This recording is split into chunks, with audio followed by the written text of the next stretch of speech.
आज की इस वीडियो में आपको दिखाएंगे कि इंडस्ट्री की एक और हसीन अदाकारा ने सर्जरी करवाकर मदाहों को भी हैरान कर दिया। इंडस्ट्री की हसीन अदाकारा कोमल मीर, जो पाकिस्तान ड्रामों से मदाहों के दिलों पर राज करती हैं, हर किसी का ये कहना है कि कोमल मीर ने अपने पतले फेस पर सर्जरी करवाकर फेस को मोटा किया है और कोमल मीर अब बिल्कुल भी अच्छी नहीं लग रही हैं।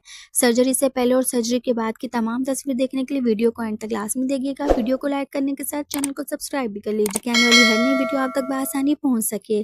जैसा कि आप सब जानते हैं कि इंडस्ट्री की बहुत सी अदाकाराएं खूबसूरती के लिए अपने फेस को सर्जरी करवाती हैं। अदाकारा हानिया आमिर ने अपनी चिन सर्जरी और यहाँ तक कि अपने डिम्पल भी सर्जरी के थ्रू करवाए। तो वहीं पर रिसेंटली पाकिस्तानी ड्रामे के लीड एक्टर कोमल मीर ने भी अपने फेस की सर्जरी करवाकर मदाहों को हैरान कर दिया।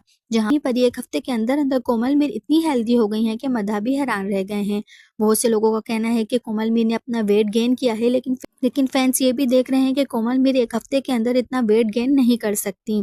सिर्फ कोमल मीर का फेस ही हेल्दी दिख रहा है। सर्जरी से पहले और सर्जरी के बाद की तमाम हसीन तस्वीर आप अपनी स्क्रीन पर देख सकते हैं। कोमल मीर को काफी ट्रोल भी किया जा रहा है। इन तमाम तस्वीर को देखने के बाद आपकी क्या राय है हमें कमेंट सेक्शन में लाजमी बताइएगा। मिलते हैं नई वीडियो के साथ। ढेर सारा ख्याल रखिएगा। अल्लाह हाफिज।